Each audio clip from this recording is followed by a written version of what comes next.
इस दिन होगा कलि पुरुष का जन्म। दोस्तों, आखिर कैसे हुआ था कलयुग के सबसे बड़े राक्षस कलि पुरुष का जन्म?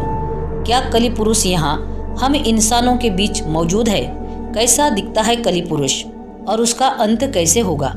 कलि पुरुष, जिसे कलयुग का सबसे बड़ा राक्षस कहा जाता है, जिसको मारने के लिए स्वयं भगवान विष्णु 10वें अवतार के रूप में जन्म लेंगे और वो अवतार होगा कल्कि अवतार। लेकिन ये जानना भी बेहद जरूरी है कि आखिर कलयुग के सबसे बड़े राक्षस कलि पुरुष का जन्म कैसे हुआ।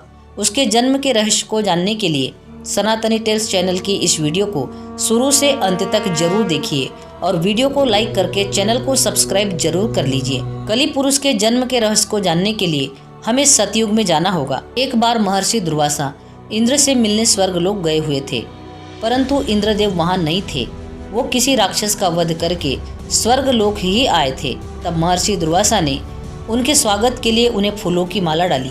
चूंकि इंद्रदेव अभी जीत के मगन में खुश थे, ऐसे में इंद्रदेव ने महर्षि दुर्वासा की पहनाई गई माला का मान नहीं रखा। उन्होंने वह माला को अपने हाथी को पहना दिया। महर्षि दुर्वासा ने जब यह देखा तो वे बहुत क्रोधित हो गए। उन्होंने श्राप दिया और कहा कि तुमने मेरे उपहार का अपमान किया है। जिस ऐश्वर्य के साथ तुम रहते हो वह ऐश्वर्य तुमसे छीन जाएगा। उसके बाद धन और मान की हानि होने लगी। देवता कमजोर होने लगे। तब सभी देवता भगवान विष्णु के पास पहुँचे।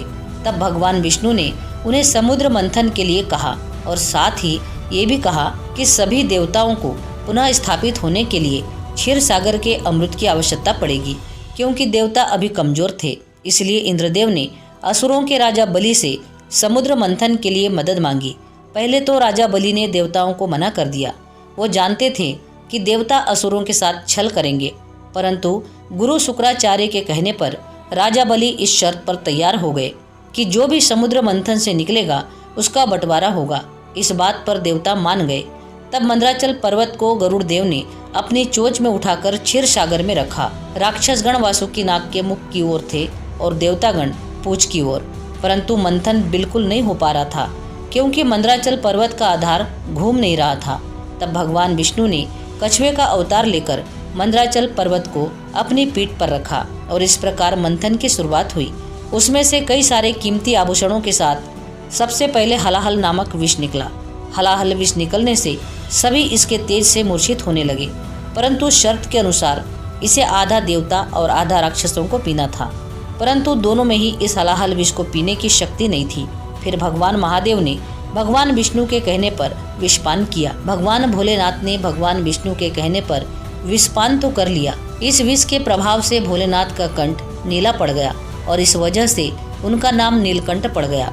और इसी क्रिया में विष की एक बूंद राक्षस कलि के मुख में जा गिरी और उस वजह से कलि का शरीर खत्म हो गया। आगे जब मंथन हुआ तब उसमें से दिव्य कामधेनु गाय निकली, जिसे ऋषियों ने रखा। उच्च श्रेवा घोड़ा को राजा बलि ने ग्रहण किया। ऐरावत हाथी को देवताओं के राजा इंद्र ने ग्रहण किया। कौस्तुभ मणि को भगवान विष्णु ने धारण किया।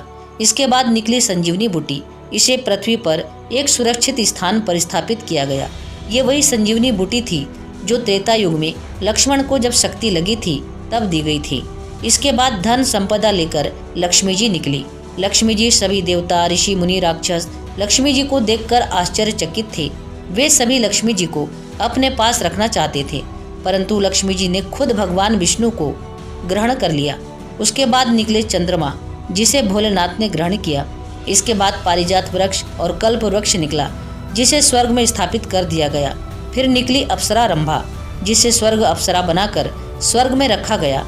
इसके बाद निकली वारुणी देवी, यानी शराब की तरह नशे वाली, जिन्हें असुरों ने ले लिया। और अंत में भगवान धन्वंतरी अपने हाथों में अमृत कलश लेकर निकले। इसी अमृत की छीना झपटी में कुछ बूंदे समुद्र में जा गिरी, जो उज्जैन, नासिक और इलाहाबाद में गिरी। कहा जाता है कि हर 12 साल में फिर से वह अमृत प्रकट हो जाता है। उस समय स्नान करने से रोग दोष दूर हो जाते हैं और इसी अमृत की कुछ बूंदे कलि पुरुष को भी मिल गई, जिससे वह फिर से जीवित हो उठा, परंतु वह भौतिक रूप में नहीं आ सका। अमृत को बंटवारे के लिए भगवान विष्णु ने मोहिनी रूप ले लिया और सारा अमृत देवताओं को पिला दिया। परंतु राहु केतु 2 ऐसे राक्षस थे जिन्होंने देवताओं का रूप लेकर अमृत पी लिया था। भगवान विष्णु ने उनका सिर काट दिया था, परंतु अमृत पीने के वजह से वो अमर हो चुके थे। इसलिए अभी भी राहु और केतु पिंड यानी ग्रह रूप में मौजूद है। लेकिन विष की बूंदों से कली पुरुष का शरीर नष्ट हो गया था, जिससे वो मर गया था। लेकिन फिर से अमृत की बूंदें पड़ने पर वो वापस पुनः जीवित हो गया।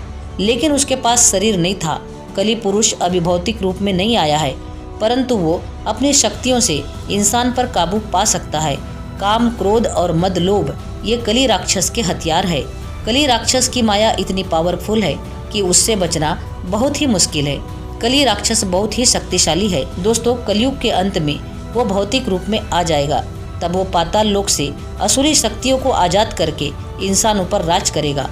तब भगवान विष्णु का कल्कि अवतार होगा, जो 64 गुणों से लिप्त एक माहिर योद्धा होगा, जो अब तक के शक्तिशाली राजा कली पुरुष से लड़ेंगे और इंसानों को उनके प्रभाव से मुक्त करेंगे। परंतु इस युद्ध में कली पुरुष के तरफ से इंसान भी लड़ेंगे, क्योंकि तब तक धर्म पूरी तरह से नष्ट हो जाएगा। इंसान भगवान को पहचान नहीं पाएंगे, परंतु अंत में सब ठीक हो जाएगा और कली पुरुष को भगवान कल के द्वारा मार दिया जाएगा और तब होगा कलयुग का अंत। कलयुग चौथा और आखिरी युग है। इसका मतलब ये नहीं कि दुनिया इसके बाद खत्म हो जाएगी। दुनिया घड़ी की तरह चलती रहेगी।